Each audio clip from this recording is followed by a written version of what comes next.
Hello.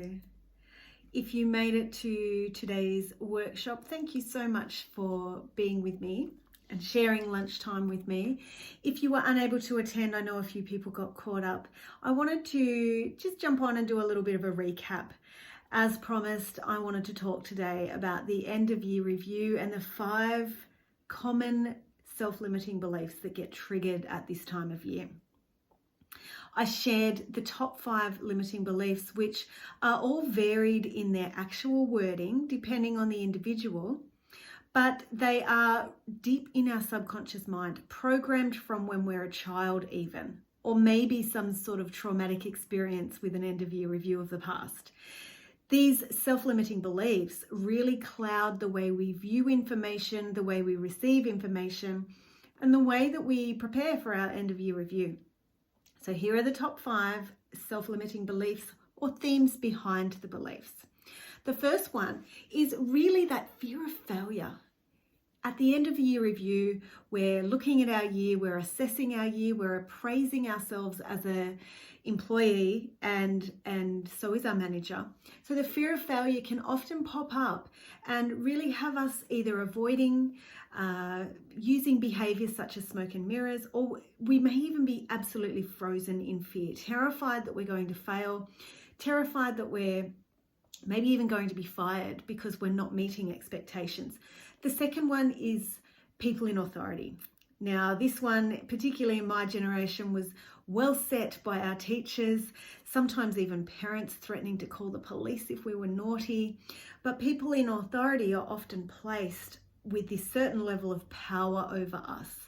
And if we have those limiting beliefs around people in authority, often we can get very nervous just at the idea of a formalized meeting with somebody who has authority over our career.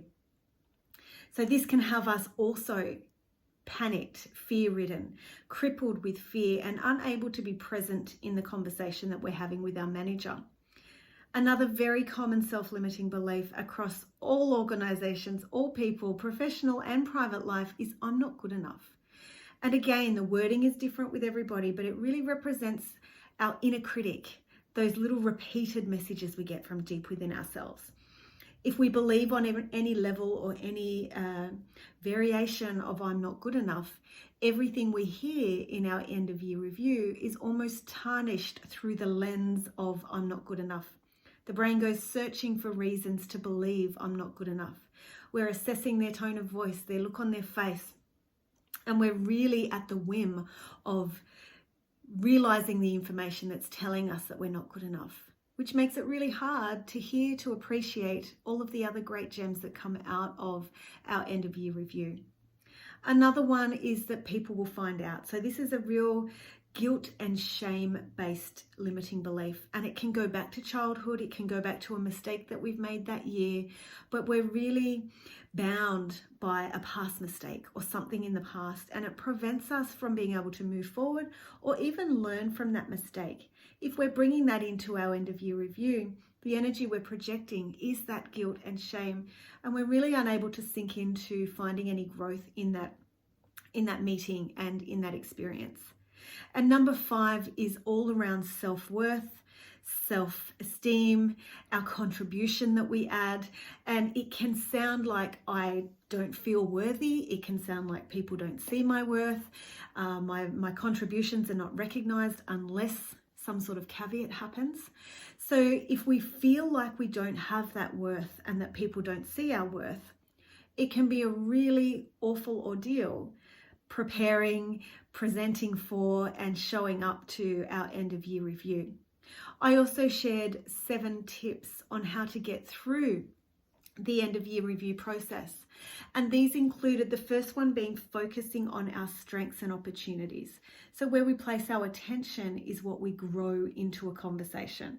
If we spend a week stressing out over our weaknesses before that meeting with our manager, or stressing on the person's weaknesses if we are the manager, we tend to really fertilize or grow or make bigger the experience of those weaknesses.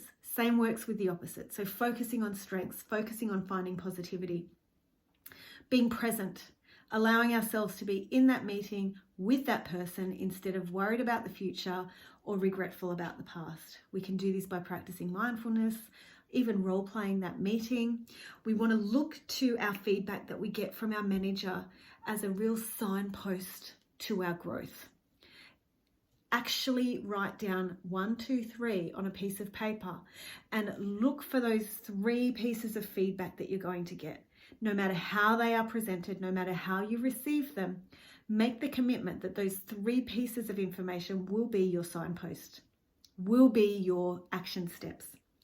Responding to your inner critic. So all of these self-limiting beliefs have an internal dialogue that we may or may not choose to listen to.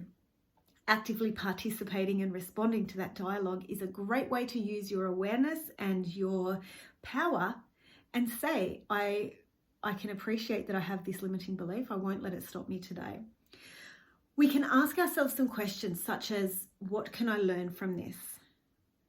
Whether or not our feedback is good, indifferent, or absolutely terrible perceptively, we can ask ourselves, what can I learn from it? Even if it is to find a new way to communicate with our manager or understand our manager, what can I learn from this? And really, if we're being triggered, if you recognize any of those limiting beliefs that we talked about, what is that belief? What is the wording of that belief? Why is it coming up? If it's being triggered, perhaps it's an area for growth, and use that as a signpost as well. Finally, we practice appreciation. In my book, I talk about the 3 elements that we use to fertilize a positive mindset. We've talked about focus, we've talked about presence, appreciation. Appreciating what your strengths are and what you have contributed this year. Appreciating the ally that you have in your manager. Appreciating, even if it is 3 things about that person that you can choose to appreciate. Whether it be their shoes, whether it be their communication technique, or the way they've gone into bat for you this year. Choose 3 things to appreciate about you, your manager, your work, your company. It's an instant switch of your mindset.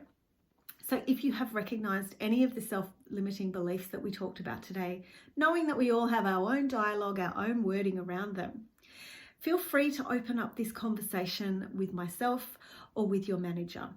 This time of year, I get a lot of requests for one-on-one coaching because this is the time of year where we get to see our blind spots. Perhaps we get to see somebody else's view of what our habits, behaviors, and patterns are. I have a number of people that reach into their learning and development budgets, their self-development budgets, or even into their company's career structure programs to look for funds in order to provide one-on-one coaching. To start a coaching program at the start of 2021 or even at the end of this year is to really unleash the performance, the capabilities, the confidence that we kind of get highlighted with at this time of year, especially if these conversations only happen once a year at your organisation. So I'm going to ask you to open up that conversation, and I'm creating some time the week beginning December 7 where I'm going to offer free half-hour mapping sessions to people. We can talk about your self-limiting beliefs, or if you're a manager, the people in your team, and how coaching could help that person move forward. So get in touch if this is of interest to you, if you recognized some of these self-limiting beliefs. There's a reason for that. It's your signpost to growth, to development. So have a great weekend. If you didn't make it to the workshop, I will be doing these monthly now. I absolutely love to do them, and I will be in touch. Or please, if you have requests for content, let me know. I would love to be able to put something together for you. Have a great weekend. Bye-bye.